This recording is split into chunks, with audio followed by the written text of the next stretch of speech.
Hi, this is Daniel DiTuro. The Italian flag consists of three colors, green, white, and red.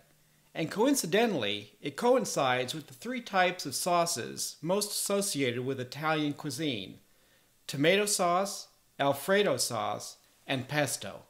Although pesto is usually associated with pasta, it can be used in lieu of tomato sauce for pizza or added to soups and stews for additional flavor. The advantages of making homemade pesto is that it's fresher and has more flavor, and it has up to 10 times less sodium than commercial brands. The disadvantage of making homemade pesto is that it requires up to 2 cups of packed basil to make 1 cup of pesto. The other ingredients are pine nuts, walnuts can be substituted, Parmesan cheese, fresh garlic, and extra virgin olive oil.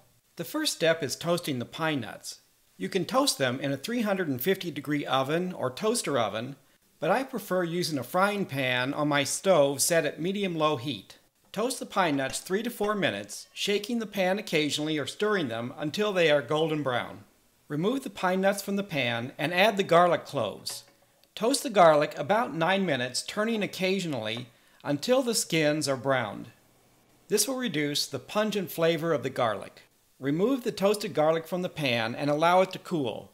The skin should easily come off, and you will have a soft, mild-tasting garlic for your pesto. Traditionally, pesto is made using a mortar and pestle.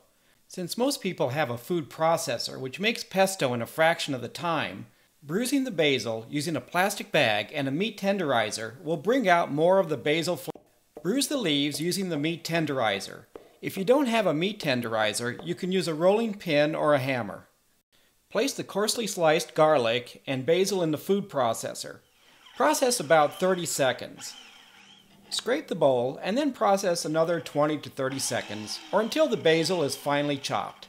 Add the olive oil and process about 10 seconds. Next, add the Parmesan cheese and process another 5 to 10 seconds. Finally, add the toasted pine nuts and season with salt and pepper to taste. Process until the pine nuts are finely chopped and the ingredients are thoroughly combined. You can adjust the amount of olive oil to make a thin pesto or a thick pesto. 2 tablespoons of homemade pesto, enough for a serving of pasta, has about 125 calories and as little as 30 milligrams of sodium if you don't add salt. For this recipe and more, visit ItalianMedDiet.com. Thank you for watching. Buon appetito!